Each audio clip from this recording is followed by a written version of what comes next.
Welcome to Best in Faction, a podcast about 10th edition Warhammer 40k. He's calling. Yeah, I am calling. My computer stopped moving. I'm calling. And he's Chuck. I gotta be Chuck. I'll be Chuck. I'll be calling. Process of elimination, you must be Chuck. That's the only way I ever know. So. Oh, is that how it happens? Yeah. He has to start talking so I can tell whether it's Danny or Chuck that's here. Yeah, he has doppelganged us a few times to just get out of shows. It's been we only caught on after the fact. We just take care of each other, you know.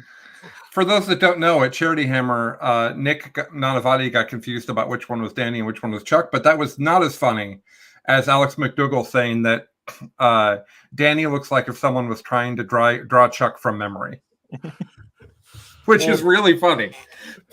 So, anywho, welcome, everybody. Welcome, guys. Welcome the two of you, and welcome everybody else. I'm in a weird place this morning. I am not feeling great, and it is Sunday morning, and I'm groggy. So, I will do my best to stay on course here. You only have a few hundred pages of Space Marine rules to review. Man, I would like to have a moment of the show where we have an airing of grievances about the rules that have been released. In general, I think we're all very hype, but I would like to air some grievances, so we'll get to that. Oh yeah, I have some too. Yes, we're going to have the official Festivus airing of grievances in June. Festivus in June is what today's episode should have been called. Anywho, instead of calling it that, what we're going to do today is we're going to help you be prepared for the new edition. I have played in 2nd, 3rd, 8th, and 9th, and 10th now. Chuck has played in all of the editions but 1st. I specifically went back and played a Rogue Trader game, very small, just to say I'd done them all. Okay. But no, really 2nd up. And Mitch, 7th up? 3rd and 7th up. Okay. So made right there, sir. But it's not. Yeah, it's not only that though. We've also been through Magic the Gathering complete redos. We've been through, any number. World of Warcraft. I've done competitive World of Warcraft for a long time. Yeah, X-Wing Warrior, Dark Age. Yep. You can just there are many, many, many games in our history where there have been expansions and changes to rules, anything of that nature. Yeah, and while this is certainly a bigger scale than any of those, well, not any of those, Magic and World of Warcraft, but this is a very big scale. And so there's a lot to it. And I'm sure that you guys, like us, want to get rolling well. So we're going to talk about that today as our main topic. But before we do that, I want to say, Chuck, how the heck is it going? What's new in Chuckland? Pretty good. My son's moved in with me with his giant orange cat. So I have the constant levels of hissing and getting to know each other action going on. But going well so far. You'd think you'd know your son better than that by now. He's hissing at you still. I guess. Oh yeah, nature. Yeah. I would enjoy that. By the way, at the thing we were at last weekend that we're not going to talk about, Chuck, your ex-wife that I haven't seen in 23 years, let's say, I don't actually know. All right. Came up to me and started talking to me like I knew who she was. She was wearing a face mask, and I had not seen her in 23 years. And then she got annoyed, a little bit sassy with me that I didn't remember who she was and walked away. Amazing. Speaking of Mason, she's like, well, my kid is Mason. And I'm like, so you're Patty? Anyways, it was a really funny interaction. I had not seen her in several decades. And so you're playing Diablo, Chuck? Yeah. Okay. And I'm also playing Diablo. Mm-hmm. So that's all I've done this week. I think it was really nice of them to release it right in this space. Yes. Where I don't have enough 40K. I said to my friend this morning, I'm getting a little tired of Diablo, but that's okay because starting on Thursday when all the Xenos rules drop, I'm gone. You will, and points are on Friday, you will never see me again. It will be months before I come up for air. So, Mitch, what's new with you? You've been playing BattleTech, right? The computer BattleTech? No, Darktide lately, actually. Oh, really? Darktide and Total Warhammer 3. I've got my rig actually up and running for the first time in a long time. So I've been able to kind of get into the bigger, chunkier games that have lots and lots of animations that needed that video card. So many pixels. Yeah. So many polygons. Yeah. So many ragdolls to push. It's a lot. But yeah, I've been I've got my Ogren. Again, Darktide is just an Ogren simulator to me. I don't play anything else. There is no other class. It is just my Ogren Vinny and me, and that's all it is. So, there was an article I saw, Kotaku, or I'm not sure where I saw it, that was talking about how the Bulgren is the worst thing about that game. I guess he is drastically different and more powerful than the other characters, according to that article. I thought that was weird. I mean, I don't know about that. I don't pay attention to anything about that. They just had a big update right before I started playing again, so it's real fun. The Bulgren, you can get a heavy stubber, and that heavy stubber, every time you shoot someone in the head, loads 5 more bullets into the clip. Oh my god! So you can live your best fantasy of just walking through hordes of cultists, gunning them down, never having to reload, and that's really satisfying. Yeah. Like, one of the only targets that the stubber is a good weapon against. Just so you can up it. It's only okay. Yeah. Yeah, in the game you can upgrade it for big targets. But yeah, so I've been having a blast with that, and then trying to get a hobby space cleaned out, so I'm ready for 10th. Nice. I've been unemployed for a bunch of months as part of the tech layoffs, and I found a job. Yeah, so I'm going to start my job a week from Tuesday. Hell yeah! I have literally a week where nothing is required of me. My wife said nothing. I'm like, well, I'm still going to grown up. She's like, I'm sure you will, but like, now you get to have a week vacation. You found the job. Now it's time to unplug and de-stress before you do this thing. I'm being asked to go into a very aggressively growing company and build their sales department, which is a thing I've done in the past, but not at the scale I'll be doing. And it's one of the things that's a little bit intimidating, but also extremely exciting, which I know Chuck has felt that way multiple times in his career. Sounds like growth to me. We've talked about it, yeah. So I'm going to do a mixture of selling, mentoring, and coaching at first, while somebody else does the people management, and I think that's kind of perfect. I get to come in and learn their products and learn how they go to market and get to know their customers while just helping and not worrying about also managing the 10-person sales team. So should be really good, and I will. I'm hoping that with that, giving my life more stability, I can bring Better Human, Better Gamer back. That's my hope. Better Human, Better Gamer became really awkward when I was unemployed and things were somewhat miserable, and I didn't feel like I needed to go on and just like bitch at everyone for 2 hours each week. So we didn't. I'm doing fine though. Don't worry. I'm just mostly being funny. So other than that, I've been playing Diablo. I played a whole bunch of the Marvel X-Men turn-based strategy game on the computer, which I think is super dope for those that have been thinking about giving it a try. Is that like an XCOM kind of? It is. It's an XCOM game where there's like X-Men a ton of superheroes. Not X-Men. Sorry, Midnight Suns. I said the wrong thing. Oh. I said the wrong IP, but Wolverine is in it. So, got it. And that's what's important. So does Storm, come to think of it. Anywho, let's get into talking about 40K. So first of all, let's just be hype about 10th edition for a moment. I think that's the appropriate place to start. Chuck, how would you describe your hypeness? Well, I'm very distracted. Okay. I do, in fact, basically wake up in the morning and grab my phone to find out what new thing is going to be told to me. Now, see, I wait till I'm in the bathroom. I have a little bit more patience than that. No. I need to know now. Okay. I love change. I enjoyed the end of night. I actually really commented several times that I felt like the end of night was the healthiest I'd seen the end of an edition. So I feel like it was definitely an improvement over last, but I felt that way for decades now. So that's not really news. But I'm just really hyped to be doing something new, like a whole host of new things to play with and to try and to learn. That's really exciting. Like that's what does it for me. So this is my place. Mm-hmm. Mitch, how about you? How would you describe your hype? I mean, I'm very much in the same place as Chuck. I like change. I like finding new systems and learning how to optimize them. Right? That's it's a new problem to solve. That's going to be exciting. I would say I'm pretty measured. As I said in the Discord, I expect a lot of wonkiness at the beginning of the edition. Not nothing other than it. It's a newborn foal trying to walk. Like, they have put a lot of effort and a lot of time into this thing, but the number of people that have seen it so far is so small compared to the number of people who are going to see it.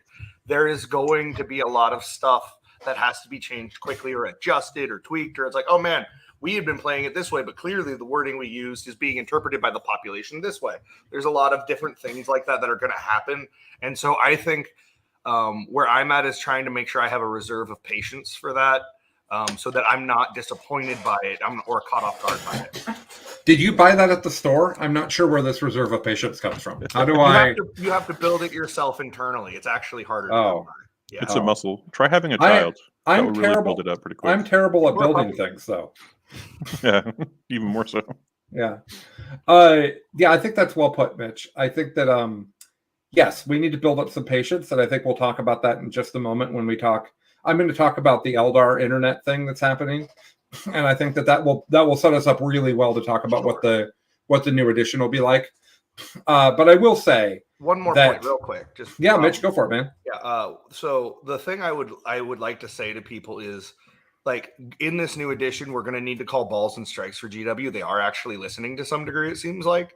So not losing our minds when you see something that you think is terrible, and giving constructive feedback of like, man, that seems like a really unfun mechanic for me. Here's why.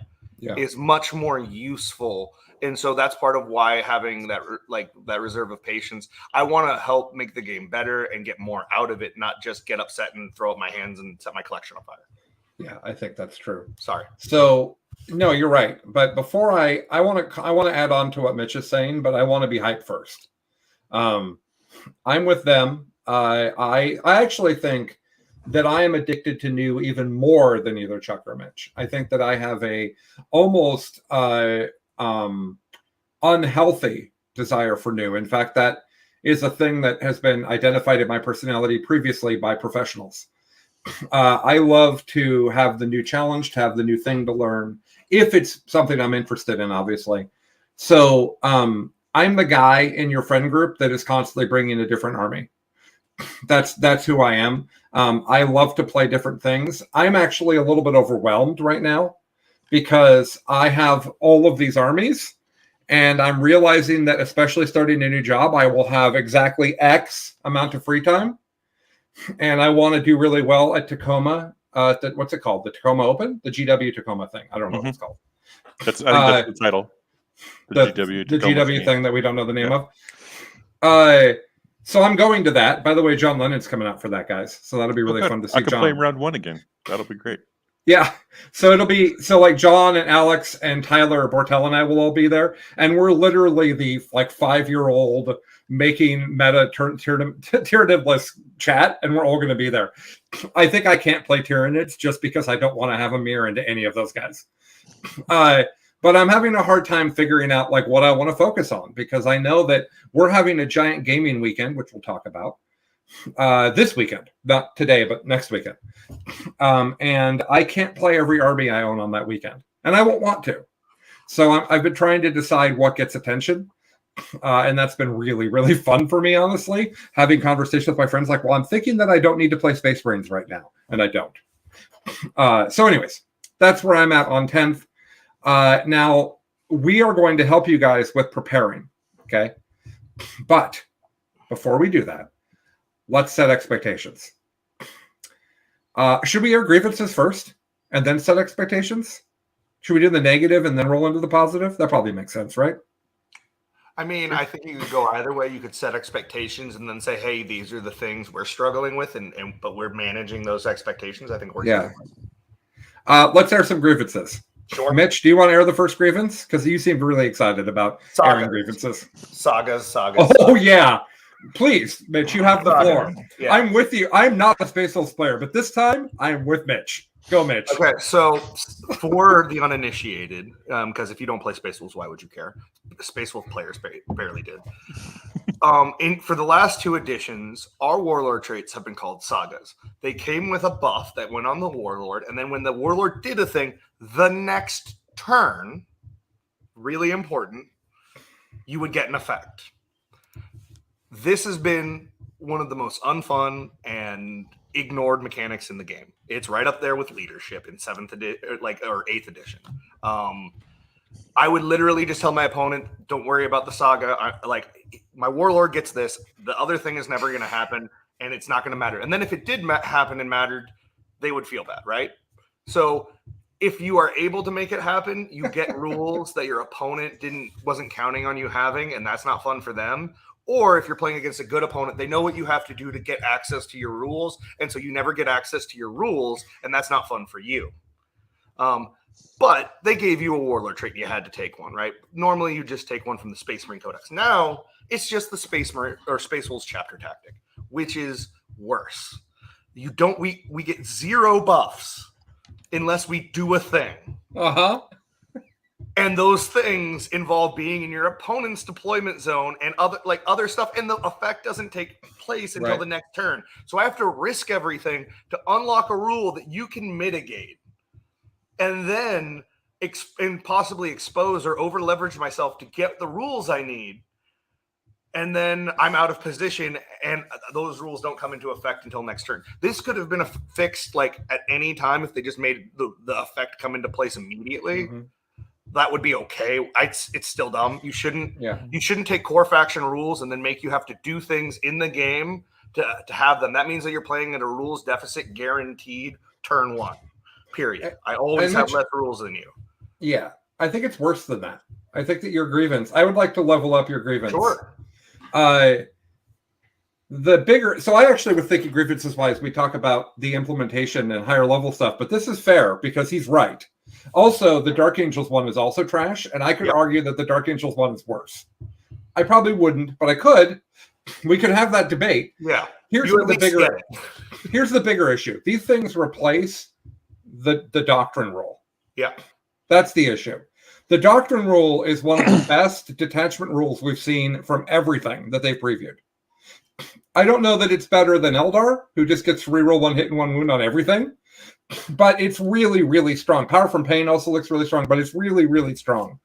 And so you're going to replace that with the garbage trait that Mitch just described so you can play with your Space Wolves. Well, not only that, all of the Space Wolves special units are locked into that trait. You can't play, from my understanding, you cannot play those in like a Gladius or anything else. So if I want to play the units I like from the faction I like, I have to play with those rules. I don't believe that's the case. That's what insiders have told me. But okay, for Fenrisian wolves and stuff like that, that's what I've been told. Here's what our lawyer friend is saying about having read all the rules. Sounds like he's got a plan to use them in a Gladius detachment. Is that literally what you were going to say, Chuck? Yeah, the beginning of the Space Wolf rules talks about how you can't have multiple subfaction words, but it doesn't have any detachment limitations to you. So I believe you can play Space Wolves in a Gladius and at least have the best detachment rules you can get. Yeah, but who knows what happens as the Space Wolf book comes out? Yeah, so I don't know. Like I've been told no, and that's what I'm operating off of. Sure. Okay. But if that's not the case, then great. That's better. It's still dumb. Like they took the worst rule that the Space Wolves had and they made it worse. Okay. It's doubling down on bad. All right. Anyway. I have a significant grievance, but let's let Chuck air a grievance first if he has one he'd like to air. Well, they keep putting out Space Marine and Tyranid content, and clearly we all want to see Chaos stuff. Mitch, just for Mitch's benefit, it sounds like what they're talking about has already been previewed. People have seen those rules. Okay. In the reel. Go ahead, Chuck. I think I want more Chaos stuff. I mean, I don't have a grievance really. I have a desire. Impatience. Yes. I would like to see the Chaos Space Marine detachment. I'd like to know if it's someone from 0 to hero on that one. They didn't say what it was? Mm-hmm. Okay. Well, I'd feel bad for you if Harlequin fans didn't exist. Yeah. I love in the end they're like, and Titanicus. We're done. Good. Thank you, everyone. And people are like, but Harlequins? I mean, I do have a lot of Renegade Guard, so I don't. Yeah. Sorry, Harlequin fans. I actually probably outnumber you. That's not fair. You've got guardsmen. It's not fair. Fair. All right. That is fair in and of itself. So here's my big grievance. Who in the hell made these PDFs? Holy crap. These are terrible.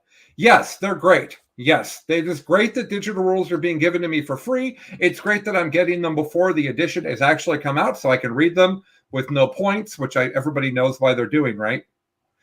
They want us to be hype and buy things before we know if the things are overcosted. Everyone gets that. I mean, anywho, Yeah, like, and also it's too much rules to give you all at once. Fine. First of all, I'm going to accept that the beginning of the PDF documents are in portrait and then they move to landscape. I'm going to accept that. I don't like that. I'm going to accept that. What I cannot tolerate is who ordered these documents. Even if you had presumed that battlefield rules still exist, it still doesn't make sense. Mitch asked me a question about the drop pod. Mitch, it was fucking hard. Oh, excuse me. It was hard for me to find the drop pod. It's not at the end. That's where all the specialty characters are. It's not after that, because that's where the fortifications are. Like, and then in the middle, the Space Marines one is particularly great because it goes character for like 700 pages. Troops. And then it goes unit, character, yep. unit, character, unit, heavy vehicle, unit, heavy vehicle. Like, what is even happening? This is a 255-page document. How are we supposed to find anything? Also, this is a 255-page document. So, because I was annoyed at that, I showed it to my friend Mike this morning, who has been doing, he takes things that artists make up and he makes them printable or online deliverable for marketing. So this is exactly his world. And the thing that he pointed out that I had not noticed is that these are full bleed images, which means that there are no margins on them, which means that no one can print them the way that they currently are. Because you either are going to have to trim around the edges because you're going to have to shrink it down, or you're going to have to size it, or it's going to print with white borders around everything that you're going to have to scissor off, which they could have fixed in that document evidently. But my big issue is what order are these in and how am I supposed to find stuff? Because it doesn't make any sense. And I promise it is not by 9th edition Battlefield rule, which is what people are saying. It is definitely not. I am a Tyranids player. What's that? It's closest to that. Maybe. As far as I'm concerned, it's as close to that as it is to alphabetical. Like, it's just a mess. So that is my grievance. Yes, you can search the document, but that's terrible. So, I mean, it's fine, but that's not the way it should work. So that's my big grievance of 10th edition so far. I have concerns, like, that are things that we'll only find out, but I don't think it's worth talking about them, to be perfectly honest. Like, I'm like, in the broad strokes, I'm worried about the toughness expansion. I think it's going to make unkillable big vehicles for a lot of factions. Is it? I don't know. Haven't seen the rules. I'm worried that Eldar are too strong because I like playing them. Direct. We don't know that. I am worried about indirect in general. Just the word. Yes. I think indirect is a massive problem, and none of this is as concerning for me as rapid ingress, which I think is one of the most broken things they've ever created. So, I think Overwatch is probably better than rapid ingress. I don't know. I like an extra shooting phase for 1 CP. Yeah, right. I think rapid ingress. So that's the one where you can come in at the end of your opponent's movement phase. I think that is a thing that good players will use to never lose to average or poor players.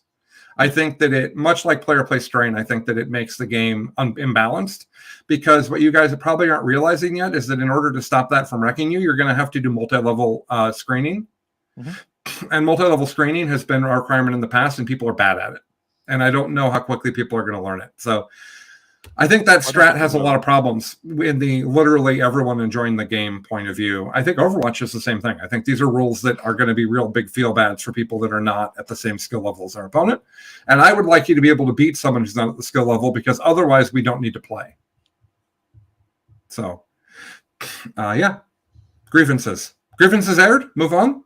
Mm-hmm. Okay. So.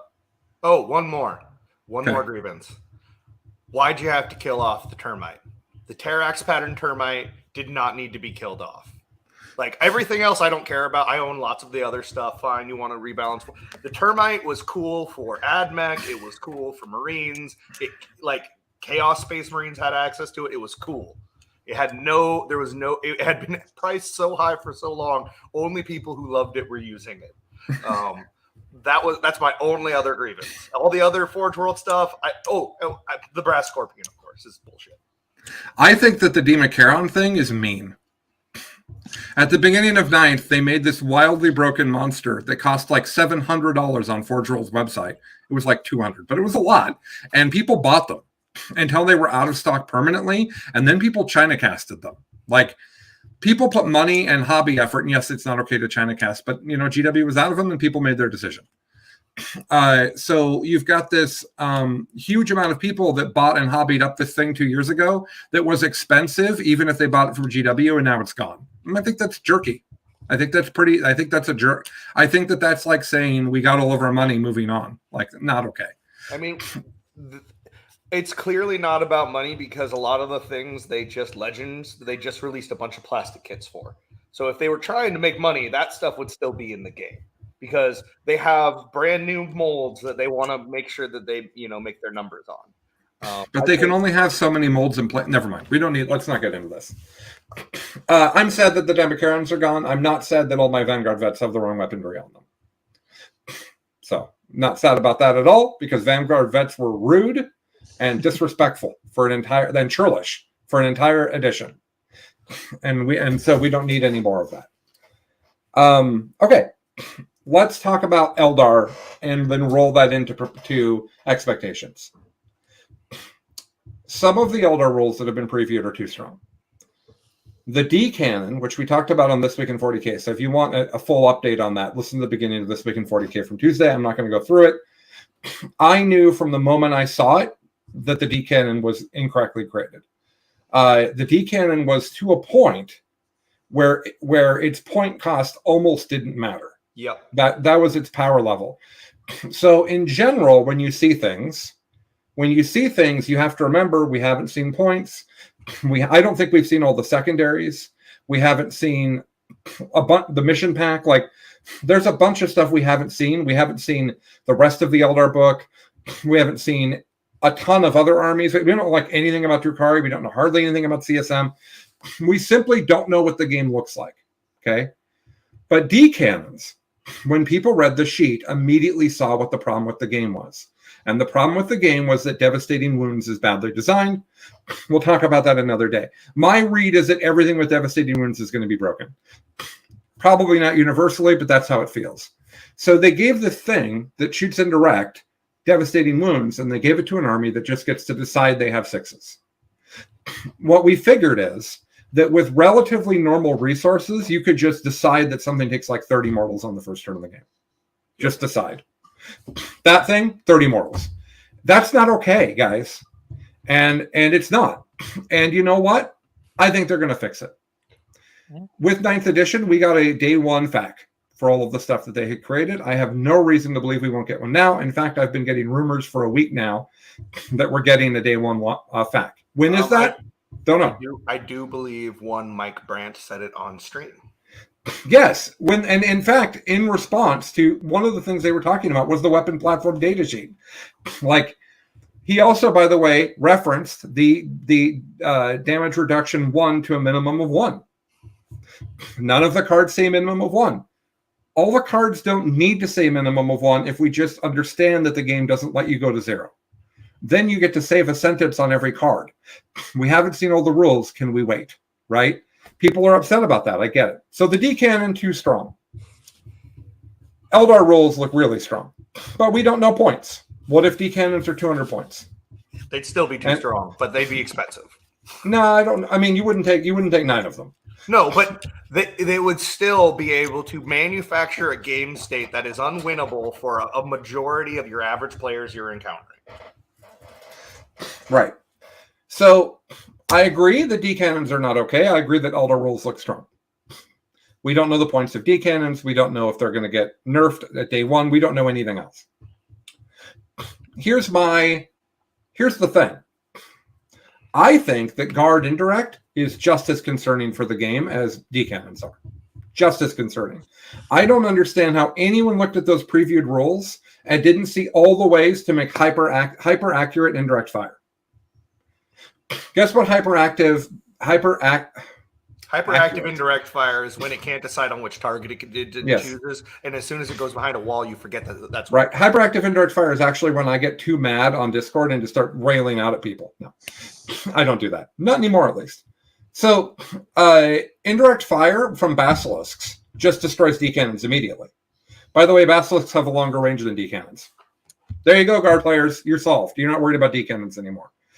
Guard, Space Marines also have really good indirect fire. Hey, guess what? They get to just reroll hits and wounds against something every turn.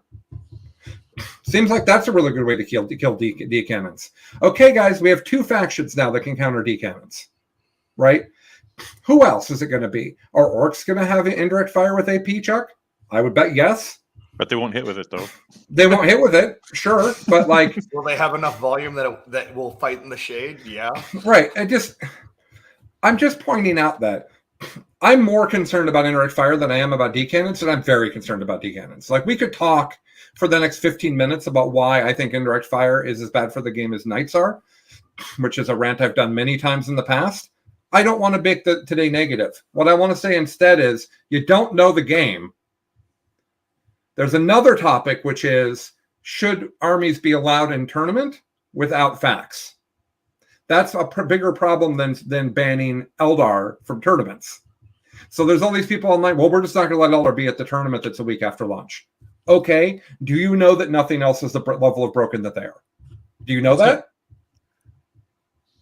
I think your question is correct, but not the point. If I have if I'm a TO and I'm running a community and everybody's like, I'm not playing if that's in there, I'm making that choice. Yeah.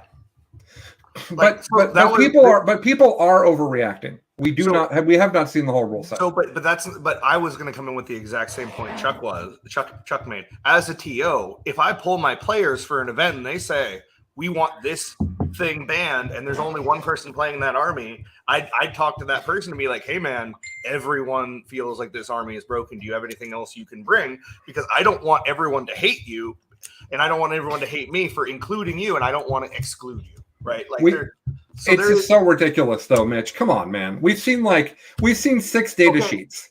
I'm not, and no points.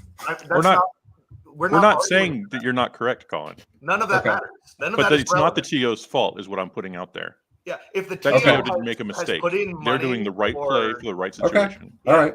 I don't even know what TO we're talking about. If people think I'm throwing shade. I don't know either. No, I do. Yeah. I know a specific TO. I don't know him personally, but I know of a TO. Yeah, there was a whole thing on Facebook, but I'm not calling out someone's tournament. I'm not calling him out. I'm speaking specifically of the scenario. I pull my players, the people who are paying to be there, and they say they want to play with sideboards and at 1,000 points, then I don't care what the internet says. Right. Like that.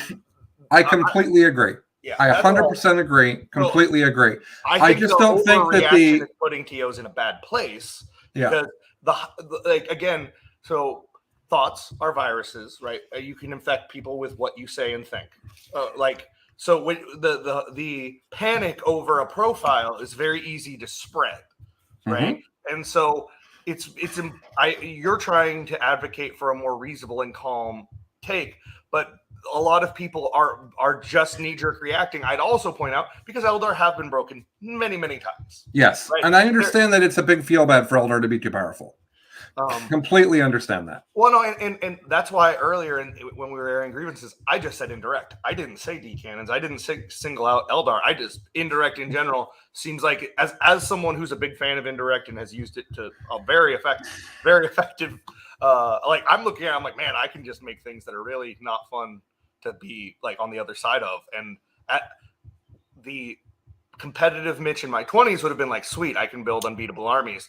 The Mitch in my 30s, who is a judge and wants people to have fun and have like just facilitate good events, is like, well, this is a problem. Mm-hmm. So indirect always is. Yeah, there isn't actually a way to balance it. That's the thing. Hank's argument about indirect is that in actual battlefield rule, in the actual battlefield world, the actual war world, indirect fire offers an extremely important and strategic value. And so in order to have it, and having it in 40K makes 40K a more interesting game. Fine. It's never balanced. It's always either too powerful. My basic concern here is that T3 armies aren't going to be able to start on the table, and they're going to have to use transports. And if transports are too expensive, that's game over. The Eldar army that you're all worried about, if wave serpents are too expensive, they're done. Unless that parking lot works. Like, you just have to... I'm just advocating caution. These guys are both correct. 100% correct. If your community doesn't want a thing to be in the tournament, it shouldn't be. But in this case, it's like we're voting for president without knowing anything about either candidate. Like if I were the TO right now, I'd say we got to wait. You're actually excluding candidates before you know like what the issues will be. Yeah, there you go. But either way, it all like I get like all people need to worry about is figuring out how to have fun with this edition. Again, my advice is very specific. Be prepared for wonkiness. Do not go in expecting a fair game. Like for the first few weeks of the edition, have more than one army to play so that your hype isn't just for one army. And if it's not really great right now or real bad, you have something to pivot to. Like these are important things to do to manage your enthusiasm for learning a new system for this game. I think that you'll have lots of fair games. Well, I think almost all your games will be fair. People aren't going to know what's going on. They aren't going to know what to do. And if your friend is trying to take every rules corner that they can from the rules and exploit it, tell them to stop. I'm talking about tournaments. I'm playing in a tournament on launch weekend. I expect that's going to be a mess. Wildly unfair games. Yes, and that it will be a mess. That will be a silly weekend. You're right. Learning at your garage. We tend to talk about people who go to events. If you're going to an RTT or a launch event, just expect to have fun and learn things. Especially before the day one fact, because one thing is there are going to be things that are pointed so wrong that it seems funny. Yeah. And so my advice to people and this will transition us well into helping people learn the edition. My advice to you would be if you see something that's ridiculous, don't lean in hard, do it while you're learning your army. Because it's probably going to go away. Damage mitigation is not going to allow you to go to 0. In Marvel Crisis Protocol, they have that, and it is wildly powerful. You cannot make 1 damage weapons not hurt models entirely. That's just not going to be a thing. I'm sorry, I don't know. I haven't seen the fact. I'm just telling you it's not going to be a thing. Brant hinted at it or said it. I didn't hear that. People have told me Brant said something to indicate that. Something's going to be 50 points that should be 120. Like that's also just going to be a thing. Don't take 9 of them while you're learning. If you're like, there's no way it can be this, then it can't. If it's too good to be true, don't buy and model it. Yes, and if a week from now, 2 weeks from now, we have the day one FAQ and your stuff is still broken, then fine, play your stuff that's broken. But there's no value in blowing your friends off the table on the first weekend just because you saw the mistake in the rules. I don't think there's value to that. Chuck, what do you think? Anything you'd add to that? No. Okay, great. Let's talk about getting into 10th edition. And I want to start with whatever the agenda says we're starting with, because I don't actually remember. So step 1, first I'm supposed to tell you all that you're supposed to like and subscribe. That's a thing that you're supposed to do. If you enjoyed our content, do that now. If you do that stuff, it's very helpful for us. If you leave comments, it's very helpful. If you leave a review on the podcast, very helpful. If you would like to more directly participate in our network, you can go to either YouTube or Patreon. They're the same thing now. $10 a month gets you YouTube access, gets you Discord access. If you want YouTube access, you do have to sign up through YouTube. Patreon is not connected that way. But if you only care about the Discord, you can use Patreon if you want. So just wanted to shout that out. I also wanted to say that next weekend, I'm having a large number of people to my house to play 40K. And Chuck and I will be playing a 10th edition Scream game. He doesn't know this. At 1:00 p.m. on Saturday. So this will be at least our second game, maybe our third game. It'll be maybe my third game. I think it'll be Chuck's second game. You'll come out, you'll play a game, then you'll do that. Is what I think is going to happen. I'll have it down by then. Right, exactly. So what we're going to do for those people that are smart enough and wise enough and good enough people to be in our Discord, not saying that only that people not in our Discord aren't wise, just that the people in our Discord are wise. That's all I'm saying. So what I'm going to do, Chuck can make his own decision. What I'm going to do is write 3 lists from 3 different factions. I'm going to put it in there and I'm going to let people tell me what I'm playing for that game against Chuck. So people will get to see whatever they were excited about. Do you want to do the same, Chuck? I don't know how. I don't know if I'll be able to. Honestly, Fair. if I can't write lists until Friday, I don't know what my schedule is going to look like going to that. So we will find out. Friday night shuffle. Yeah. So Yeah, tell me what I'm supposed to have on. backed an hour ago. Yeah, right. So an hour, or rather, so 1 o'clock is going to be us, and then that evening we're working on the TNG guys tournament game. So you get to see kind of both the Seattle crew, Mount Vernon crew, really, and the Portland crew kind of hunker down. From the network, I have Chuck coming. Zach's been on the network a lot. Hank's been on the network a lot. We're going to have Josh Bagwell, who's a great sport and fun guy from our meta. We're going to have a bunch of cool people. I just don't remember who all they are. Jason's going to come back. He's a good friend of ours. He's coming back to 40K. Hey, look, there's a dog on Mitch's lap. Yeah, so it should be great. All right, getting into 10th edition. The first thing we're going to talk about is prepping for a new edition, starting with the mindset, which we just talked a little bit about. But Chuck didn't do like any talking, so I'm going to call on him.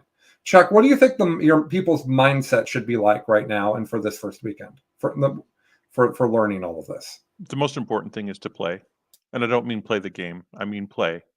Experiment, participate. When you're like... I remember in particular whenever they changed the combat rules around, right? We're like, okay, well, what does this piling consolidate look like? What are all the things I could do with this right now? That sort of exploring and experimenting and talking with your opponent and being like, this isn't like, it almost ceases to be a game, and we're just like, okay, we're here in this one moment. What are all the different possibilities, and what are the outcomes of those possibilities? That's how you're going to learn the fastest that you can and be and the fullest that you can. It will be weeks to maybe a month before a bunch of people start putting down rules of like, this is the best way to do it, right? People start prescribing basically heuristics to like, this is the best way to play the game, right? And you do yourself the most favors by just expanding your mind in that time before that really starts to fit in. Don't try to make those rules yourself. Don't worry about that stuff. Just get as much of a breadth of experience and understanding as you can. The rest of it is going to come, and it's going to come very fast. So just focus on you. And then, obviously have fun while you're doing that. Try to do it with people you enjoy and have a good time. Yeah, while I was thinking about this episode the last 24 hours, sometimes I get to think about the episode ahead of time because I don't tell the guys what we're doing. But as I was thinking about this ahead of time, I was thinking about the phrase that I love, a learner's mindset. I love the phrase a learner's mindset. Or if you want the Ted Lasso, Walt Whitman thing, you could be curious, not judgmental. But the learner's mindset is fantastic because I don't care how many of your first 10 games you win. If you tell me I'm winning all my games, I'm going to say, okay. And I'm going to work on this mindset for me as well, because Chuck knows even our first game, I'm going to care if I win. I am, Chuck. It's just, I'm being honest. I'm going to care if I win. But I think as I've calmed, as getting older, I've more prepared myself for not being in that mindset, right? And so I think that I need to learn the rules. I need to understand how my units work. I need to understand how close combat works. I need to understand what else is out there in the game. I need to understand the meta. That's a lot that you need to understand. You need to approach that with a mindset that you're learning. And one of the big things that I would advocate for is takebacks. Tons and tons and tons of takebacks. Your first several games with your friends, I would just do things out of order if you need to understand what's happening. Like, you are not going to go to a tournament with this knowledge of the game. And the only reason to play a game without takebacks is to practice for a tournament, right? Otherwise, you should just have fun. So I think a learner's mindset means being open. It means asking questions. It means being calm. It means trying not to overreact. It means not flipping out at your friends' rules, because guess what? You probably have broken ones as well. That's one thing. Eldar might be wildly broken, but I believe there's going to be like 4 armies that are wildly broken. Like, who knows? But there's going to be some number of armies that are wildly broken, and the people that are playing those probably shouldn't throw stones in their glass houses. So that's what I think. Mitch, how would you start off this conversation? What would be your kind of high-level advice? I'm going to take a different approach and talk about the social side of it. this is a new addition. People who have played 40K in the past and are going to be coming back. They're going to have a lot of old habits, a lot of old additionitis, and you're going to need a lot of patience for them. But those are also people that aren't in the community now, or are not in the community as much. And it's an opportunity to bring them back into the fold, to get people who maybe have drifted away because their army wasn't good, or last time they played was 7th and then they had a kid, whatever the reason, right? There's going to be a huge number of people who are a part of our community, but are not currently plugged into it. And I think it's our responsibility as, the veterans and the people who are active right now to be welcoming and to help them get back into the swing of things and feel like they, never left, or whatever you want to say. And obviously on the other side, there's going to be a bunch of new people who have never played 40K. The hobby's never been bigger. Like, there's just going to be a lot of people who don't know their rules and are probably not the most comfortable in I'm talking about at stores. Obviously, I'm not talking about in your garage. That are not as comfortable maybe with what's Hold on a second, Mitch. Are you in a drum circle right now? No. Mitch, Chuck, you hear it too, and it has to be coming from Mitch, right? What? Yeah. There's kind of a rhythmic dum dum dum dum dum dum that stops for a while and then dum dum dum. Is Fern scratching his ear? Her ear? No. No. Maybe downstairs. Were you bouncing your leg? Maybe, I don't know. No, it was bizarre. Like it was literally like there's a rhythmic thumping behind Mitch's. I did buy this board game that I found in an attic at a sale, so maybe. So there's just going to be a lot of people who, like, we're all very comfortable being in that environment, and it's our job to make them feel welcome and to make sure they have fun. And I'm going to a launch edition or tournament, whatever, at Bird's Place, and I plan to, I want to walk away with a few more friends. That's what I care about. I don't care what my win ratio is. Like, I just want to have a few more people in the area that I can play with. Yeah, you're right. It's actually, that's right. What you're saying reminds me a lot about kind of how I treat RTTs. It's not a tournament; it's 3 scheduled games with random opponents. Yeah. Right? Like that kind of behavior of just like, I'm just looking to get games in, and this person is organizing all of us to get our games in. That's kind of how these tournaments are right at the beginning. Yeah. Kim says he finds it soothing, Mitch. ASMR tones with Mitch. And I like that Josh thought it was happening in his room and was like looking for it. I also think that that's great. So thank you, Josh. That was the highlight of my morning so far. Josh was like, where is it? They're coming through the walls. Yeah, I want to add on to something that Mitch said. That's because I know that there's some people out there that identify with me. Not very many of them. Usually people are like, I really identify with Chuck. But there's some poor souls out there that identify most with me. And for you guys, I want to encourage you to practice patience. I am the sort of intelligence that I have. Chuck and I have talked about this a lot. Is I learn quickly over retention. So I'm not as good. If you give me a textbook, I'm not as good at reading the textbook and remembering the data. That's not really who I am. But I learn games very quickly, and I understand mechanics very quickly. And so for me, on that first weekend, one of the things that I'm going to have to challenge myself with is slowing myself down and being calm and present for my opponent while they're trying to learn the game. Because they're not going to be, especially some of the people coming are not as experienced of competitive players as some of the rest of us are.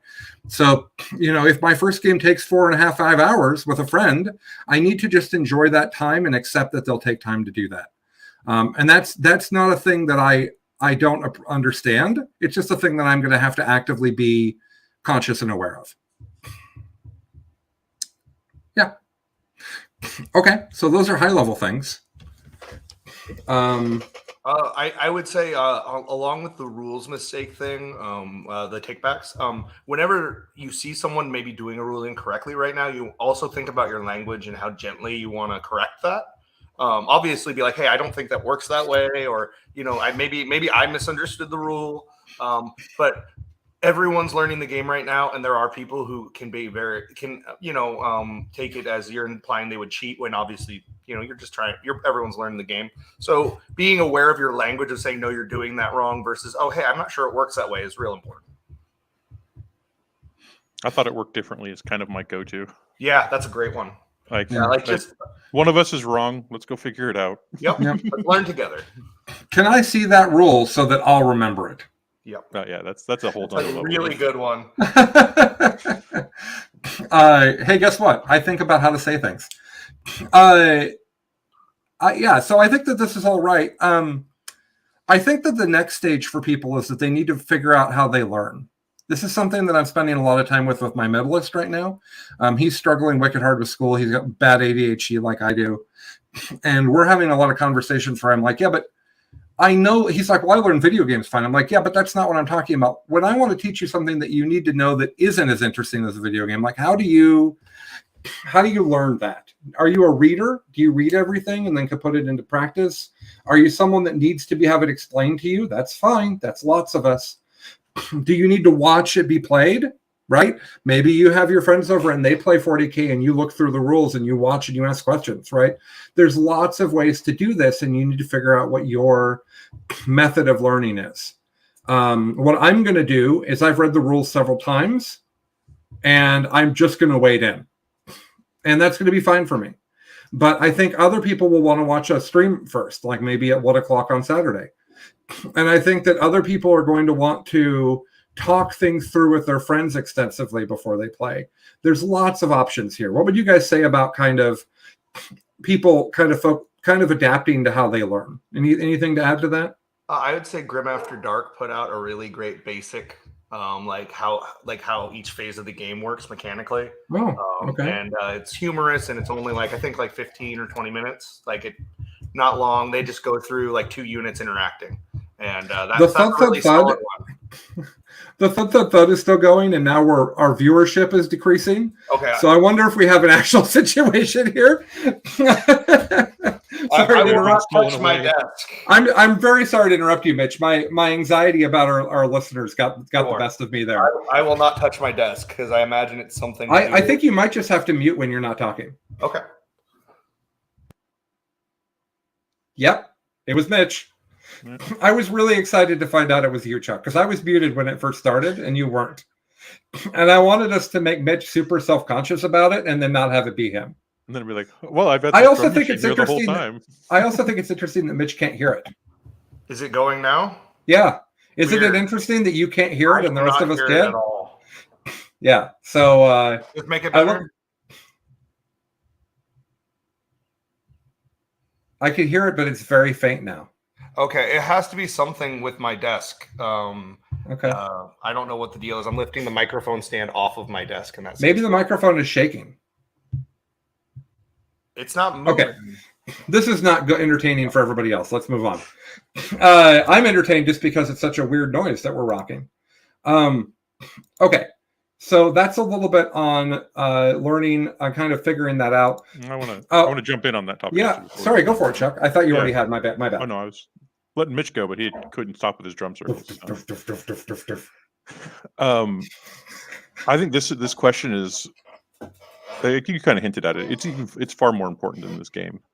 Learning how you best learn is the secret sauce to success. For all of 40K. For everything. Well, for life, yes. Yeah, you want to start a new job? The faster you learn that job, pick it up, and you start rocking it, the more impressed your boss will be, right? You have a major life change, and you the faster you handle it, the more stylish you look when you do it, the better, right? All those things are important. I think of games as a place to practice that space.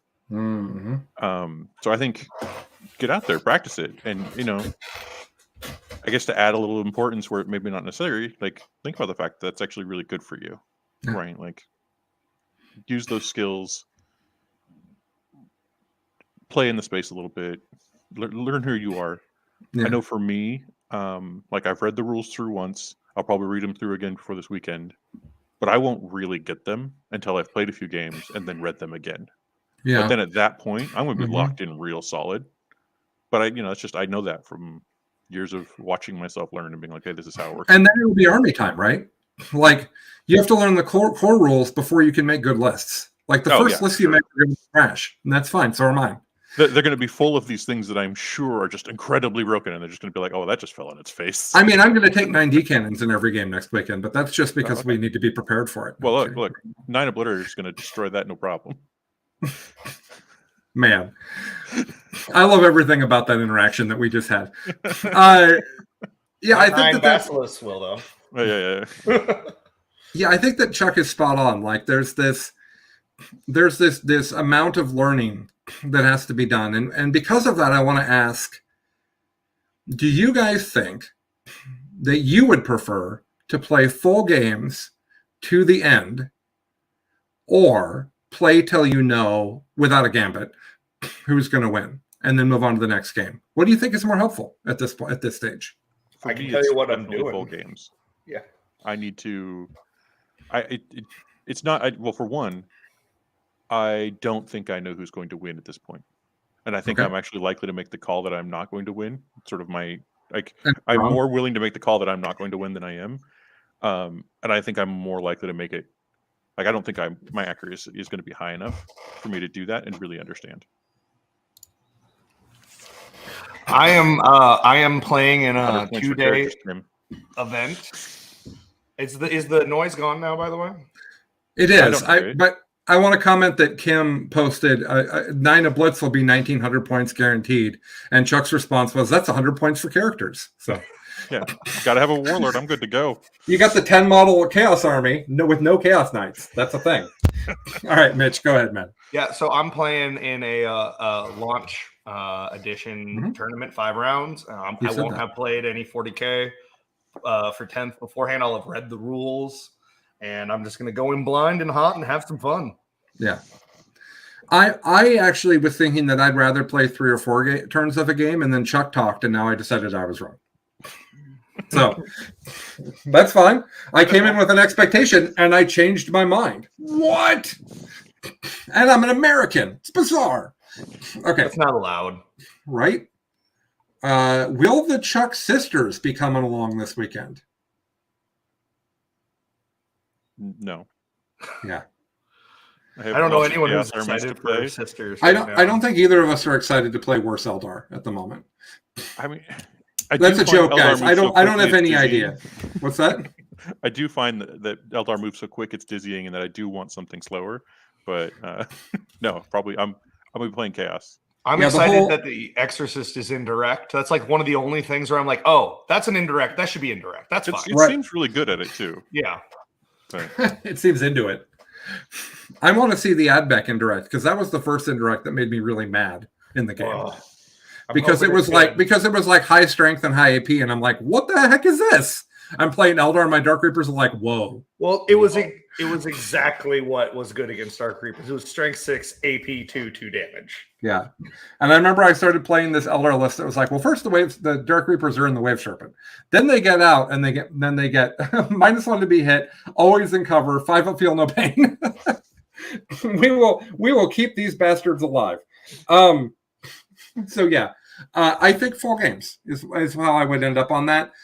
Josh says, who's going to be with us next weekend, I like 3 turns for a few tries just to learn the mechanics and with as many units as possible. I think if you're getting trashed, like, I don't know how much, like, things are less killy than before, we've been told. Devastating Wound seems to be in a disagreement. But things are less... So things are less killy than they were before. Things have less AP, but if you stand on something higher than everybody else, you get 1 more AP. Like, there's a lot we don't know. By the way, I keep forgetting that rule exists, and then people are talking about it, and I'm like, what? It's very exciting on all those Space Marines that have jump packs and guns. And Obliterators. Yeah. You can put them on top of a building, and they could stand there and shoot people with their gun that won't do anything. Right, but then how it would be more difficult for them to engage the combat portion of their card. You only have 4 inches of movement. You have to be perfect with it. Yeah. Have we seen that card? No, not yet. Okay, so maybe they'll have movement 8 or something insane. They're all chunky chargers. We need to oblit. We need to blit things over there. They're oblitzerators. Oh, I like that. I like that. That's their new deep strike and move that. Well, you can bring them in. You can deep strike them in on my turn, Chuck, and move them their 4 inches forward then after that. To combat the Eldar thing where they move and then they shoot and then they fire and fade, and then on your turn they phantasm. And then they overwatch. Not that combo that is, I'm sure, wildly okay and in no way broken. So yeah, I think that's good. I thought you were going to an RTT match. They're doing a GT. You're going to play 5 games on that weekend? Yep. Or maybe just 3 games and go home. Seems like right. A little bit taken here and there. Yeah, some people will absolutely have that. It's going to be tiring. I'm excited. Yeah. I haven't decided if I'm playing AdMech or Space Wolves yet. My next thing, this is almost like a PSA that actually fits in with what I said earlier. Don't presume that you know how your friends learn unless you can feel like you can give them feedback that's helpful. And what I mean in particular about that is if your friend says they didn't read the rules, don't be sassy with them. Holy crap, there's a deer right outside my window. Will this work? Yeah, that's a just deer. Chilling. That's not a deer? Is that what Mitch just said? No, I said that's a deer. Yeah, that's a dog, Colin. Oh, wow. It's a big dog. Yeah, see, this is why you guys should watch this on YouTube. That's a Canadian Greyhound. You missed a moment that was really dear to me. Okay. We were at our most endearing. Here's the thing I want to comment on. I will read the rules multiple times. I will read every data sheet in the game. I will know my data sheets incredibly well because I have read the older ones that have been previewed like 9 times by now. I'm so excited. Do not expect that your friends will want to do the same amount of preparation. I play a lot of action RPGs with my best friend, one of my very best friends in the world, Mike. We've played every one. And I am always the guy that says, I've done all the research, here's your build. And he goes, great, and he plays his build. But I want to do all the research. So don't presume you know what your friends need. They might need you to teach them how to play. They may not actually be. Now, this is the easiest to read rule set ever, so everyone should try. But your friend may legitimately not be able to read it and process it the way you can. So try to be understanding of that. Try to be sensitive to that. Because I think there's going to be a really difference in the levels of capacity for learning all the data sheets and the rules and everything. And some people are going to need to be handheld, and some people aren't. That actually brings up a concern I have for this edition, which, and I don't know if you guys have experienced this so far, but my understanding was we were getting rid of stratagems and like a lot of stratagems and stuff to bring the rules down. I feel like there are more rules now because every unit has a special rule and like a little trick that I need to learn. I feel like there's way more to absorb now than in any edition like before, like because every data sheet has something that could impact the game because there's a little trick there. Yep. I understand that effectively the rules that will be in any one game of 40K are smaller, but I feel like in doing that, they have made the volume of rules in 40K actually larger. I think you are correct for where we are right this second. Yes, I'm not saying it'll stay that way. In 2 months, that won't be correct anymore because the actual units that get used in 40K will shrink drastically to what's been figured out for the meta. You can know what those are and then read the card that is weird in your opponent's army and you'll be fine. But yeah, like right now it's overwhelming, right? Because we don't know what to focus on. I feel like the way that having units that have specific tricks, so like you could have played against an army 20 times, but your friend never takes this unit, and all of a sudden there's a whole like. But all they have to do, Mitch, is hand you a card. Oh, I understand. It's so easy. I understand that. I am just saying that in a tournament setting, when it's not just one unit, it's 5 units, and I have been trying to keep track of other cards. It feels like there is a larger amount of mental tax there in a different way, or at least a different mental tax. I'm not saying I haven't played the edition enough to have any sort of like judgment on it, but reading, like I'm usually able to absorb entire rule sets pretty well. Reading these, I'm like, oh God, what do these like guys do? Like every little one, there's like this nuance that wasn't there before, and it was more of, okay, I know that Space Wolves had like these 5 or 6 tricks that they can combine with all of their units. Now it's, well, you have all the Space Marine tricks plus now whatever Space Wolf tricks, and each unit does something different that could affect like your battle plan. I'm not saying that it's going to be an insurmountable thing at all. It's just definitely a different type of mental tax that I have noticed so far with this edition. To me, they've made a lot more individual rules, but because they don't connect to each other into matrices that spawn additional rulings and rules from there, like what you're describing, is exactly what I couldn't get out of ninth. I couldn't look at my opponent's army and understand how their stratagems, their chaplain, their psyker, and these 3 units work together. And the 4 upgrades that they bought for their warlord from 4 different tables. Like I'd have people explain it to me, and I still wouldn't be able to follow along. Now I feel like I am understanding what all the Space Marine things do. I'm not remembering them, but it won't be hard for me to remind myself for a game. Sure, which to me is a big up for me. Which I guess is why I come at it from this like I think it'll be fine. But like we said, we're talking about different learning styles, different kinds of people. They're going to have different things they can latch on to. That's definitely something I found to be more of a load mentally. Is just how each unit has to have its own little trick, you know. And like obviously, we're getting some of the largest books right now, Tyranid, Space Marines. So it feels even more overwhelming.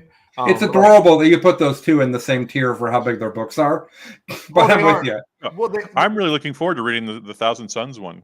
Yeah. It'll take me about 10 minutes. I was about to say, compared to Harlequin, yes. Well, based on whoever's doing the PDF formatting, Chuck, I think we could presume that the entire Chaos Super faction will be in one PDF, not organized. So I actually, Chuck, Mitch, I'd like to accept that different people see this differently and also strongly disagree with you, if that's okay. That's fine. I think that if you were to go back and look at the data sheets from 9th, you'd find that a lot of things have 4 or 5 paragraphs of text underneath them. And some of that has been turned into universal special rules, which is great. And others of it is gone. And some of it is that one special ability on each card. So while I agree that you have to read the special ability and think about what it means and remember, and I 100% agree with Kim that there's 12 different Space Marine captains, and for some reason they all have different abilities. Yeah, that's the sort of thing I'm talking about. And there's a Farseer on foot and a Farseer on bike and Eldrad who all have different abilities as well. But that's that they have different psychic powers. That's what that is. Right? Well, that is instead of for the Eldar, not for. Well, I don't know. I'm not a Marine expert. Not for the captains. They don't have psychic powers. But the thing about Eldar is, before my Farseers, Eldrad would have like 3 powers that you had to know. And if I wanted to play against Chuck, he'd have like 13 psychic powers, and I just wouldn't know what they do. I just wouldn't. And Chuck, you'd have to be like, oh no, this is the one where I roll 7 dice and it's 4 ups. And I'd go, oh, okay. And how many times did I play against you where that was my question? Now, right, there's one thing on each card. I am not having the same. Now, again, different people learn in different ways. To me, it is refreshing that I can read these army sheets and see everything that's going on and have some shot of remembering what a unit does, because the paragraph of text on the thing, which, by the way, Bobby G's data sheet is still ridiculous. But I'm all for less text on the army sheets. So, strong disagreement, but I think 2 very, very reasonable ways to look at it, for sure. Yeah. Everybody's going to come out with a different thing. There's probably other ways that this is different as for other people too, right? Like I think it's such a shift that it's going to hit people different. Yep. Okay. Next up, some of us own many armies. How do we decide what to focus on at first? You pick one. You play just your heart. like a dartboard, Mitch? Oh, play your heart's a good answer. I mean, like, no, you just pick the one you're gonna have fun with. Like, if your self-esteem is attached to winning against people who don't yet know how to play the game they haven't played yet, Eldar.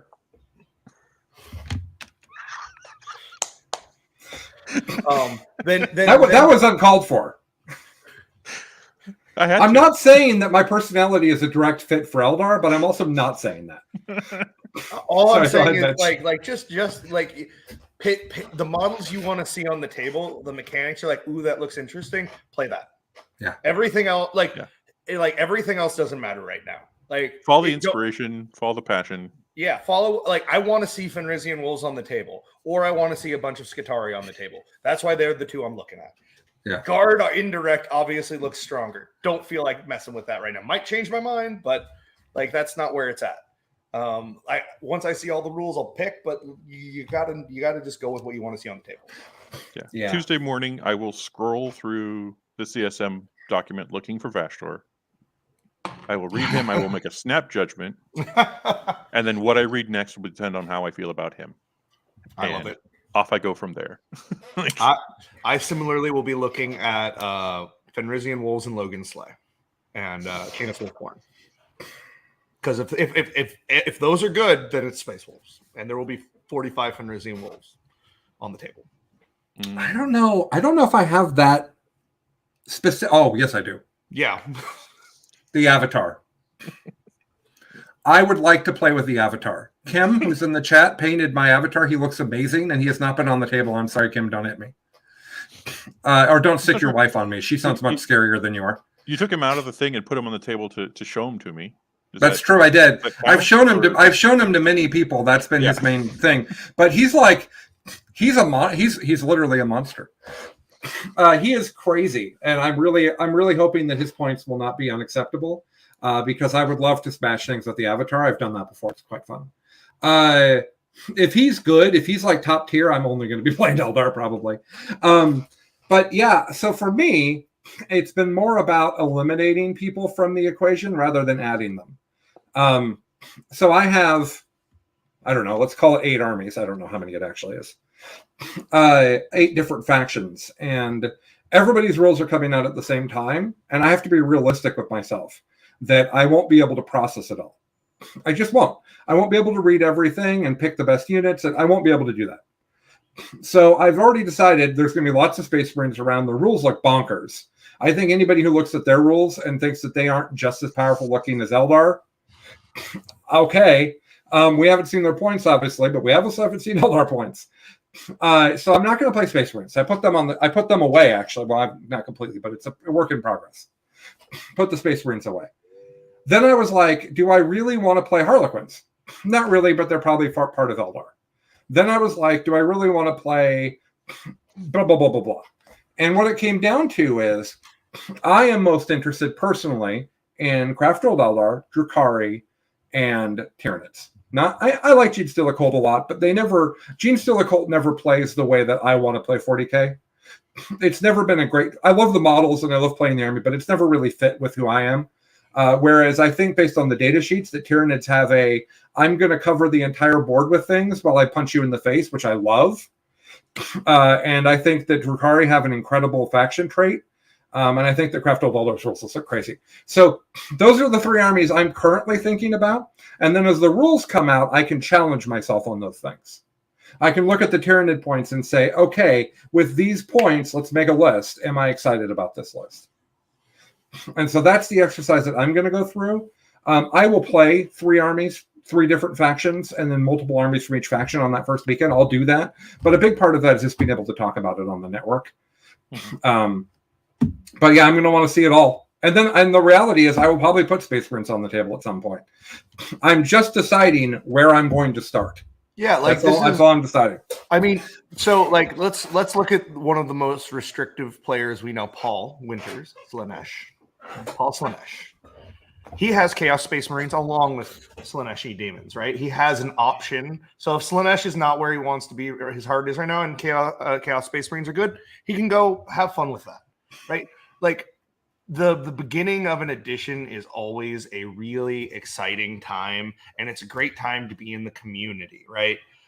It's like it's not unlike the launch of any Dark Souls game, right? Like the community comes together and everyone's there learning this really hard thing at the same time. So you like focus on having fun with that, focus on engaging with that community and getting back into this game so that you are playing a year from now because you made friends, you made connections, you have a group, you have people to play with. This is a game about people that the people we interact with plastic soldiers. The plastic soldiers are just the mechanism to experience the other person, right? Like, so have fun. That is the number one thing for this edition is have fun. I don't know when Mitch became this person, Chuck, but it sure is nice. You've not always been this person, Mitch, and I love it. I think it's great. I mean, being a TO helps you really focus on the fun side because you get to see every game. Well, you get to go to an event and you have just the social and the fun and like you step out. Yeah, I think that makes it Claire, I've visited tournaments before and been like, "Oh, this is actually pretty good." Like, yeah, we have Pickle does that. Like that's his entire way of interacting with the hobby. Like is just hanging out with people, and it's great. While you were both talking, I kind of figured out a thing in my mind I was share. Can you hold that thought for 1 second? Because Kim says something that's really relevant to what Mitch just said. Mm-hmm. Kim says, "We know the books are coming out for the next 12 months. I'm starting with Dark Angels because I know I know Space Marines have a book, and Dark Angels will have a book. Once we get close to CSM and Eldar books coming out, I'll look at pivoting there." For people that hobby to the level that Kim does, man, is that a good point? That is a great point. Yeah. If you want, like, if your book isn't coming out for several years, maybe that army is going to get frustrating and you don't want to put all the hobby into it. Because, like, the Guard wait from the Index to the Codex, or from Codex 8th edition Codex to 9th edition Codex. We saw a lot of Guard drop off, didn't we? A lot of Guard attrition. And then they got a Codex for like 5.5 months. Yeah, but they got to win like it was 2 years worth of winning. So yeah, that's not that. I would have rather had a mediocre Codex for a couple of years. That's only fair for the people who get to win. Yeah, the people in the center, it's just like, oh, okay, thanks. Yeah, no, I understand. I was just trying to make a joke. Go ahead, Chuck, with whatever your thought was. So I was thinking, I talked really like I'm going to be focused on chaos. That's where I want to do. I want to innovate. I want to try. I want to experiment and play. I have a lot of other armies, and really, what I'm doing there is I'm waiting for other people to do the same thing and share with me what's good, so that I'll do, and I'll just follow them. Mm-hmm. Like, I'm thinking about the Votan. I'm actually pretty excited for them. I bought and painted it. It went through a lot of different things, and I've never really enjoyed playing the army, but I enjoy them. Like, the models make me happy. The idea of the faction makes me happy. And what I'm looking for is some other people who are experts and want to focus in there will make a good army. I have enough models that I either have what they're going to be playing or very close to it. Yeah, it'll be minor. I'll put it together. That's a pretty good joke. Well, I'm a Gene Stealer cult player. Yeah, we dig it. Yeah. And being able to just sort of ride along with what they've discovered and experience the faction and play with it, but not dump myself into figuring it out myself. Yeah, is really, it's like the second tier of what I think a new edition is going to be about for me. Yeah, that's a great topic for us to spelunk deeper into. I think that, by the way, Spelunker is a Nintendo game I was thinking about the other day from regular Nintendo. So good. It was where it was 2D and you had to go down on the elevators and you had to jump, and it was like super stressful. I don't know why I was remembering that. For those of you that are young people, Google Spelunker regular Nintendo. Okay. I'm sure there's a website where you can just click and play it. Yeah. Play it on your I think that's a really interesting point, Chuck, because I see that habit in me that but I had never been aware of that's what was happening. I think that I'm going to be braggadocious. That's not the right word for this situation. I'm going to just be a little bit confident and cocky here. I think I'm one of the better people in the world at figuring out what's good for Eldar. I think it's been well established that I make Eldar lists. They've been copied all over the world. I get emails about them. I get text messages about them. That doesn't happen for me with anything else I play. I don't have that view from the community, and the reason why is I'm not as good at it.